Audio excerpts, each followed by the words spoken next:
নমস্কাৰ মই পল আৰু আপোনালোকে চাই আছে ডিজিটেল আসাম। আজি এই ভিডিঅ'টিত আমি আলোচনা কৰিম 2 ইয়াৰ্স B.Ed কোৰ্স সম্পৰ্কে। North east regional institute of এডুকেশ্যনে আগবঢ়াইছে 2 বছৰীয়া B.Ed কোৰ্স আৰু এই কোৰ্সটো নৰ্থ ইষ্টৰ কেণ্ডিডেটসকলৰ বাবে অৰুণাচল প্ৰদেশ, অসম, মণিপুৰ, মেঘালয়, মিজোৰাম, নাগালেণ্ড, ছিকিম আৰু ত্ৰিপুৰা এই ষ্টেটসমূহৰ কেণ্ডিডেটসকলে এপ্লাই কৰিব পাৰিব এই কোৰ্সটোৰ বাবে। ইয়াৰ বাবে আপোনালোকে এন্ট্ৰেন্স টেষ্ট এটা দিব লাগিব। সো ইয়াৰ এলিজিবিলিটি কি হ'ব, কিমান টকাৰ ভিতৰত কোৰ্সটো কমপ্লিট হ'ব, কেতিয়াৰ পৰা অনলাইন আপোনালোকে এপ্লাই কৰিব পাৰিব, এক্সাম ডেট কিমান হ'ব, সকলোবিলাক আলোচনা কৰিম এই ভিডিঅ'টিৰ জৰিয়তে। গতিকে ভিডিঅ'টি শেষলৈ চাই থাকিব।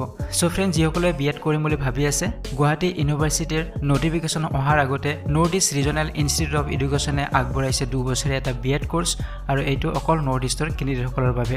So north east regional institute of education আছে শ্বিলঙত, উমিয়ামত। সো এইখন শ্বিলঙৰ ইনষ্টিটিউট হয় আৰু ইয়াত তেওঁলোকে আগবঢ়াইছে 2 বছৰীয়া B.Ed কোৰ্স আৰু এইটো অকল নৰ্থ ইষ্টৰ কেণ্ডিডেটসকলৰ বাবে।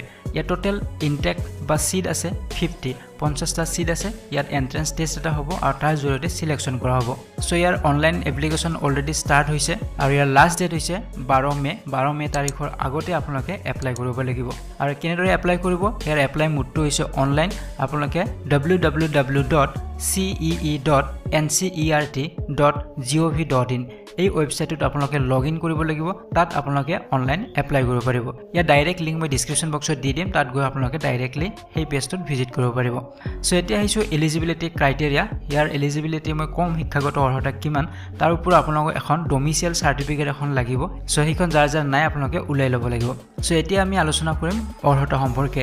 এই কোৰ্সটো কৰাৰ বাবে আপোনাৰ কেনে ধৰণৰ শিক্ষাগত অৰ্হতা লাগিব। সো গুৱাহাটী ইউনিভাৰ্চিটিৰ আন্ডাৰত B.Ed কৰাৰ বাবে যেনে ধৰণৰ শিক্ষাগত অৰ্হতা লাগে, ঠিক একে ধৰণৰ শিক্ষাগত অৰ্হতা ইয়াত লাগিব। ইয়াত আপুনি যদি মাষ্টাৰ্ছ ডিগ্ৰী কৰিছে বা বেচেলাৰ্ছ ডিগ্ৰী কৰিছে 50% মাৰ্কছ থাকিব লাগিব। আপুনি যিকোনো ষ্ট্ৰীমৰ হ'ব পাৰে, ইঞ্জিনিয়াৰিং বা টেকনলজিৰ হ'ব পাৰে, কিন্তু ইঞ্জিনিয়াৰিং বা টেকনলজিৰ হ'লে সায়েন্স আৰু মেথমেটিক্স সাবজেক্ট আপোনাৰ থাকিব লাগিব।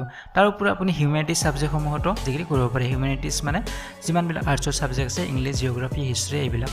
সো ইয়াৰ ওপৰত এটা ৰিলেক্সেশ্যনো আছে। যিসকল SC, ST আৰু PH ফিজিকেল হেণ্ডিকেপ তেওঁলোকৰ বাবে 5% ৰিলেক্সেশ্যন আছে। তেওঁলোকৰ 45% থাকিলেও এপ্লাই কৰিব পাৰিব।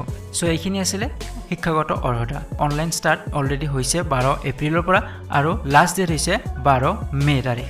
সো এডমিট কাৰ্ডসমূহ আপোনালোকে ডাউনলোড কৰিব পাৰিব 20 মেৰ পৰা। ৱেবছাইটত আপোনালোকে গৈ ডাউনলোড কৰিব পাৰিব আৰু 9 জুনত আপোনালোকে এন্ট্ৰেন্স টেষ্টটো দিব লাগিব। সো ইয়াৰ ওপৰত ইয়াত কিছুমান BSc B.Ed যিটো ইণ্টিগ্ৰেটেড B.Ed কোৰ্স তেওঁলোকে আগবঢ়াইছে বা M.Ed আগবঢ়াইছে, তাৰ ওপৰতো ইয়াতে নটিফিকেশ্যন দিয়া আছে। সো ইয়াত ডেটসমূহ দিছে, এইটো আপোনালোকক নালাগে। সো এতিয়া আমি ডাইৰেক্টলি আলোচনা কৰিম যে কিমান ফিজ একচুৱেলি হ'ব বা কিমান এই কোৰ্সটো কৰিব গ'লে কিমান ফিজ আপোনালোকে দিব লাগিব এমাউণ্ট। সো আমি ইয়াতে যদি চাওঁ, ইয়াৰ এমাউণ্টসমূহ ইয়াত লিখা আছে। সো মই একজাক্ট ইয়াতে কাউণ্ট কৰা নাই। সো আনুমানিক ক'ব গ'লে 20,000ৰ ভিতৰত আপোনালোকৰ এই কোৰ্সটো কমপ্লিট হ'ব। সো আপোনালোকে ডিটেইলছ চাব পাৰিব। মই ইয়াত লিংকটো দি দিম। আপোনালোকে এই পেজটো ওপেন কৰি ক'ত কিমান ফিজ আপোনালোকে দিব লাগিব এডমিশ্যনৰ সময়ত ইয়াতে আপোনালোকে পাব। এপ্ৰক্সিমেট আপোনালোকৰ 20,000ৰ ভিতৰত কোৰ্সটো কমপ্লিট হৈ যাব। সো যিসকলে ইণ্টাৰেষ্টেড 2 ইয়াৰ্ছৰ B.Ed কোৰ্সটো কৰিব বিচাৰে তেওঁলোকে কৰিব পাৰিব। সো আৰু অতি সোনকালে গুৱাহাটী ইউনিভাৰ্চিটিৰ আন্ডাৰত যি B.Ed কোৰ্স হ'ব, সেই কোৰ্সৰ নটিফিকেশ্যন অতি সোনকালে আহিব। কিন্তু কোনোবাই যদি ইয়াতে কৰিব বিচাৰে ইয়াতো কৰিব পাৰিব বা এপ্লাই কৰি চাব পাৰে। কেনে ধৰণৰ টেষ্ট হ'ব, এটা এক্সপিৰিয়েঞ্চো হ'ব। সো ফ্ৰেণ্ডছ, এইখিনি আছিলে। যদি কিবা সুধিবলগীয়া আছে কমেণ্ট বক্সত সুধিব পাৰে। সো এনে ধৰণৰ লেটেষ্ট এডুকেশ্যনেল নিউজ পাই থাকিবলৈ এই চেনেলটি ছাবস্ক্ৰাইব কৰক। যদি ভিডিঅ'টি ভাল লাগিছে লাইক, শ্বেয়াৰ আৰু কমেণ্ট কৰিব নাপাহৰিব। আজিলৈ বিদায় লৈছোঁ। ধন্যবাদ।